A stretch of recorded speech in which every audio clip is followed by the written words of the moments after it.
Greetings and salutations, YouTubers and malefactors. We're back here at Stop Logic Motorsports, and we're doing some Inception level camera type stuff today. I currently have my third action camera, or technically my first out of the group, charging since I haven't used it in ages, but we're going to be doing a head-to-head contest and some specifications, initial impressions on the street between my GoPro Hero 7 Black and the new Ghost XL Pro from Drift. So, one thing to note right off the bat is that the form factor of the Ghost is, well, roughly almost twice as long as the GoPro. Let me get this standing up right. And they're both relatively as thick as each other. But the Ghost is certainly a far heavier action cam. So, GoPro, if you've seen my other GoPro related videos, has a whole lot of settings. You can set all your ISOs, your exposure, your color palette, your microphones, everything like that, with a high degree of customization. Usually each menu has about 10 to 15 fields of customization. The Ghost, on the other hand, gives you, well, basically all your common video modes from 360 all the way up to 4K. 4K 30 FPS for the top of the deal for your Ghost XL Pro, which this will shoot in 40 60 or 4K 60 FPS. Both cameras have image stabilization. The GoPro has a almost 160 degree field of view. I need to double check that, so we'll verify that further in the video. This states that it has 140 degrees field of vision, but there's a lot of videos online that say that the field of vision's cut down to around 90 degrees when you use the image stabilization, so we'll bear that all out. Both cameras are IP7 rated against water intrusion and dust intrusion. And a couple of nifty things, and you guys will see that I have it hooked up, is there's a screw-in jack for your microphone. So we're going to see how that works on the street. So they have this little nifty locking system. You put the mounts on your helmets, you snap it into place. Plus they have an adapter that lets you use GoPro mounts that works mostly the same. As far as setting your modes on this, it has a night mode, a vivid mode, and a normal mode. And it's fairly straightforward to use. Oh, come on, phone. Let's focus here. It's fairly straightforward to use, but there's not a whole lot of customization you can do as far as like correcting your colors and everything. So you'll probably have to do a lot of the stuff post recording and in production. So today's goal is to go out, put both these on the helmet, do some street riding, do some comparative footage, and see where we're at. Also, if you want a in-depth introduction to this camera, you could check out the video by Dork in the Road, which you'll see in the top corner of the right hand corner. And just to let you guys know, I'm not part of the Amazon Vine program. I'm a small channel, so I purchased this with $272 of my hard-earned cash. So this is definitely going to be a review based off of empirical data and opinion and all sorts of nifty stuff that you've come to expect whenever you listen to me drone on for a while. At any rate, we're going to get these set up and let's start getting some footage.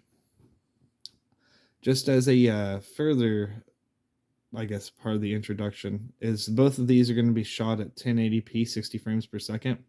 I upscale on my videos, so normally I'll always shoot 1080p, mainly for the fact that I get 90 minutes of battery life to 112 out of the GoPro.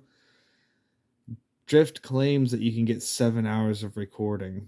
So one of the videos we'll be doing soon is I'm going to turn this thing on and let it run till it runs out of juice. And we'll do a actual stress test on it too. So today will be introduction, street ride, kind of comparative 30,000 foot view. We're going to do a stress test on this. And then hopefully next weekend, I'll be able to take these both out in the dirt and you guys get to see what they look like when you take them on the trails. Well, enough gilding the lily. Let's get down to business. Alrighty. So we're gonna check out a little claim that Drift XL Pro has about 10 hours worth of, well, not 10 hours, 7 hours worth of video. So today, this is all of my clips between the GoPro and the Drift, which apparently my Drift was slightly off kilter with the camera angle. I thought I had nailed it, but it was hard to tell. So here's all 16 videos. So I ran this thing from full battery to completely dead. So let's see what we've got here.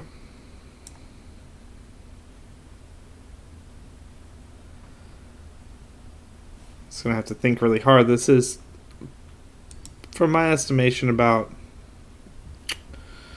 3 hours.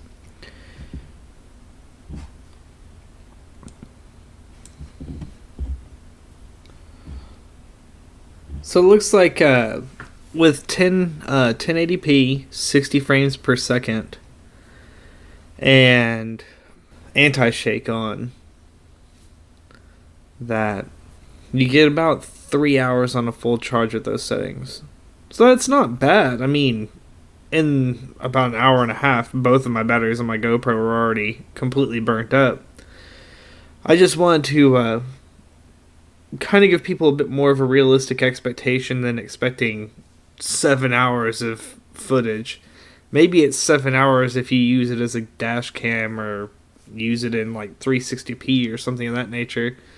But the site claimed 7 hours live at 1080p. We're at 3 hours and 7 minutes. To put things in perspective, we see below we have my GoPro footage at the same time as the Ghost XL Pro. So this footage is 2 batteries worth of footage, 2 freshly charged batteries in the GoPro. And we're looking at right at about an hour and 59 minutes for 2 batteries. So I managed to get 2 hours out of 2 batteries and 3 hours plus out of 1 battery. So definitely the Ghost beats the GoPro in issue of longevity.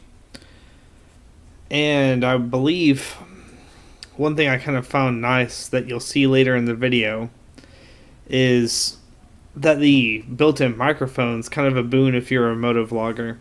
Though I think that I'm going to change the helmet positioning because that side position takes away some of the field of vision, and that might be part of what's bothering a lot of the other reviewers.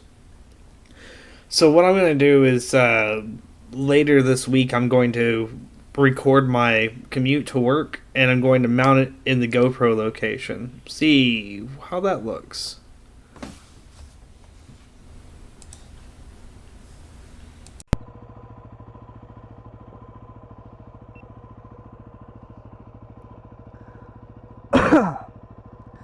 Greetings and salutations, YouTubers and malefactors.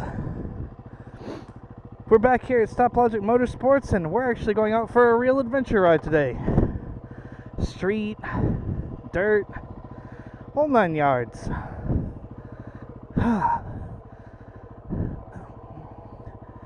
Whew.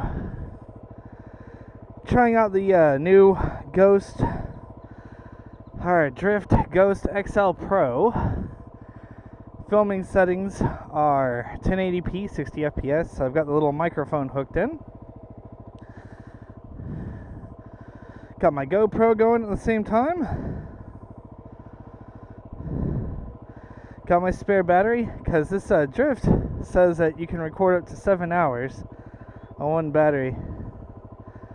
I'm a little skeptical. I know on my GoPro at 1080p I can do about 90 minutes, 90 to 100 minutes. So I'm getting everything just so. So let's see what this footage looks like. It's going to be a surprise to me until I get to post-production. Then we'll do a little commentary on all that. Let me make sure my backpack's zipped.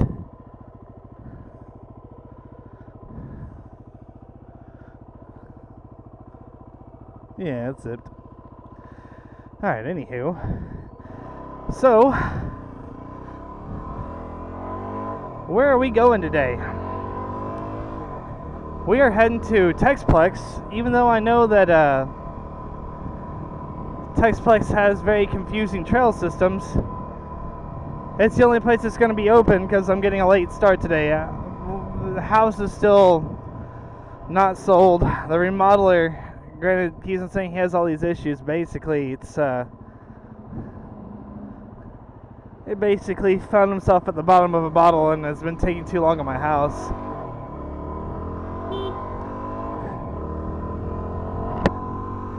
And the AC died in the house, so I'm waiting to hear back on that. So, kind of wrapping all that stuff up. I'm getting out about 2 p.m. today. I'm taking a 30-minute ride to Texplex in Midlothian from Cleburne. And I'm kind of curious to see how this camera performs. Now, today, also, I've got new elastomers in the fast flex bars. I'm running the medium elastomers instead of hard, so maybe I can get another idea of what that's like. But that's going to be a separate review video, really. I need to dedicate some time to that.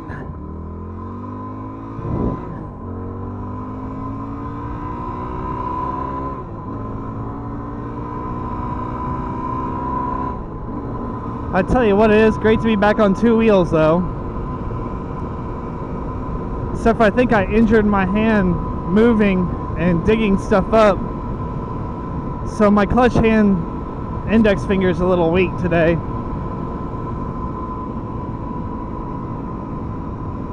So through the drift, I'm actually using the microphone kit. It's got a little doohickey for the jack and an O-ring, and you screw it in. Like everyone else states, they're a bit nervous about the fact that it's a straight jack as opposed to a 90 degree, which I think is also, in my opinion, a design flaw. But we'll see.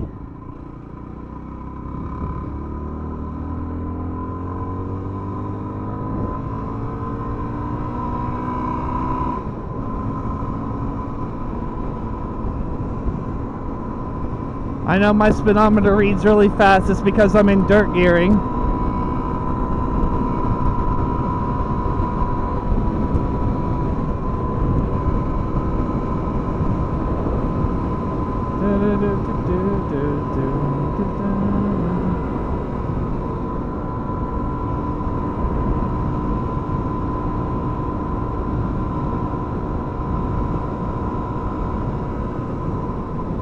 By the way, if you're in Cleburne, that Dickies there is actually really good as long as you catch it before it has a shortage of meat. The guys that work there are super nice too. So if you're hearing this Dickies corporate, hook those guys up with a little extra Skrilla.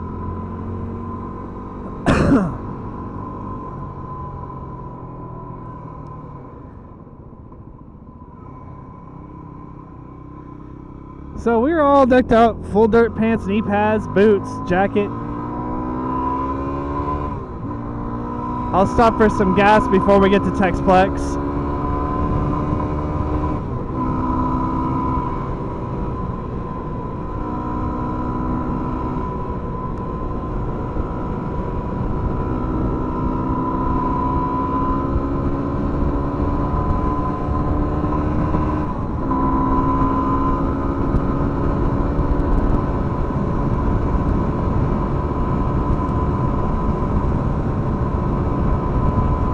So I'm also thinking about it, and I'm hoping the spinach turns out alright. One thing that I have to criticize about the Ghost XL as well is that the lock system, while it's very secure, doesn't give a free range of movement like the GoPro. So I don't know if this footage is going to come out with me like staring at the sky or looking down at my instrument cluster. I have it angled roughly where I normally put my GoPro.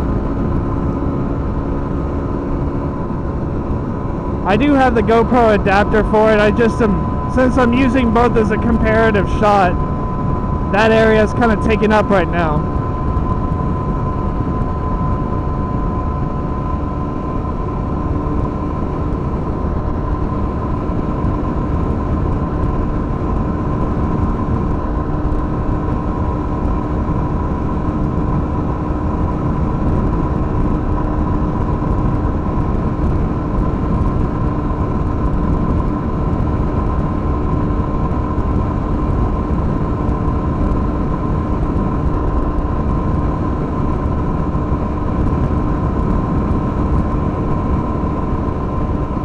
And yeah, I'm meant to be at the TCCRA race this weekend, but I really got to get that house sold.